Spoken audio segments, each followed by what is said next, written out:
схемамыз жүзеге асырылды, яғни пускатель қосылды. Ассалаумағалейкум, бұл бейнеде магниттік пускательді қосу сұлбасын үйренеміз. Яғни магниттік пускатель дегеніміз осы. Яғни бұл не үшін қажет? Бұл керегі бізге осы батырмалар арқылы, стоп және пуск батырмалар арқылы осыны асинхронды қозғалтқыштарды қосуға, сөндіруге мүмкіндік береді. Яғни бұл асинхронды қозғалтқыш екі бөліктен тұрады. Сатырлық бөлігі аммотқа орналасқан, яғни бұл айналмайтын бөлігі мынау, ал айналатын бөлігі мынау ротор. Яғни екі шетіне подшипниктер қойылады, содан кейін бұл айналатын бөлігі жұмыс жасалады. Яғни бұл қалай қосылады? Яғни бізде пускательді L1, L2, яғни L3 деп тұр. Яғни бұл осы үш бөлікке автоматтан қосылады. Одан кейінгі пускатель қосылған кезде келесі бөлігінде, яғни бірінші, екінші, үшінші бөліктерінде, яғни мынау асинхронды қозғалтқышқа жалғанады. Одан бөлек қосымша контактылар 13NO, 14NO, яғни бұл не үшін қажет? Бұл яғни осы стоп және пуск батырмаларына қосылады. Одан бөлек A1, A2, астында да мына жерде A2 бар. Яғни бұл не? Бұл катушка. Магниттік пускательдің ішінде катушкасы орналасқан. Бұл 220 вольт. Кейбіреулерінде 400 деп жанып тұрады. Яғни ол бізге қазір керек емес, бізге 220 қажет. Яғни катушка дегеніміз осы ғой. Мінекейіңіздер. A1, A2 мысалға, осы екі контактыларда пускательді міне мынау катушкасы болып табылады. Осы жерлерінде орналасқан болып табылады. Ал енді бұны жинау үшін шетке қойып, осындай схема болады. Яғни фаза и 0. 0 бізде келетті, бірден катушқа кіреді. Яғни мынау катушканың бір жағына кіреді делік. Мына жағына кіреді делік.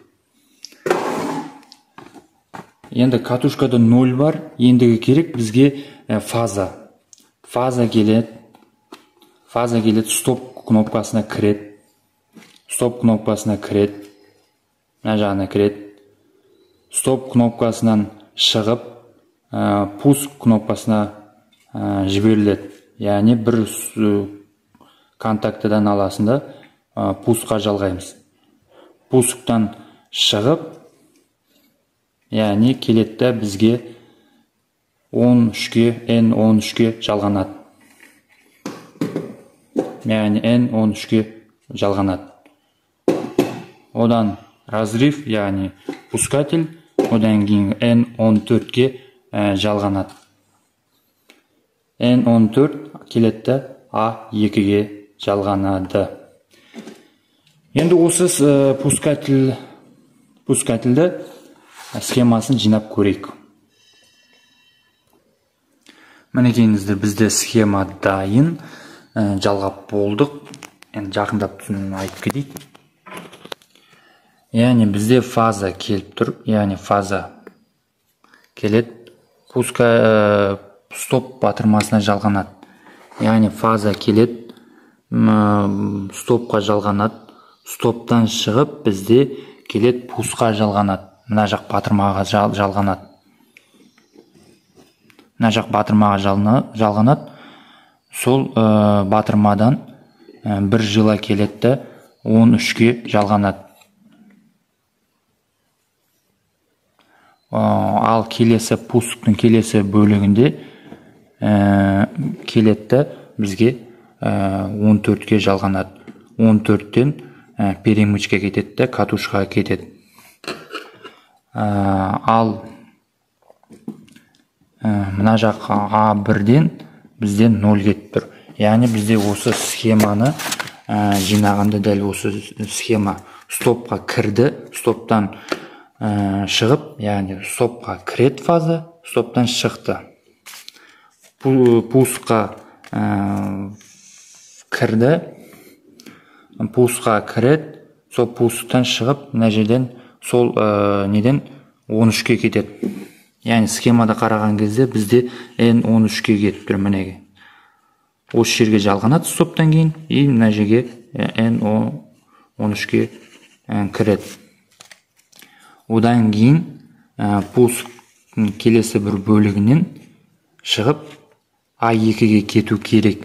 Яғни пусктың келесі бір бөлігінен кетіп, бізге A2-ге кету керек. Бізге келеді A14 NO-ға кірді. Одан перемичка A2-ге кірді.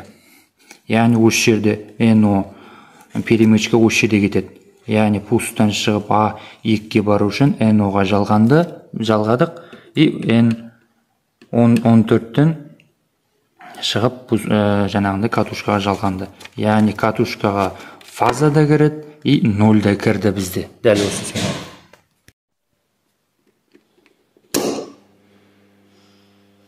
Схемамыз жүзеге асырылды.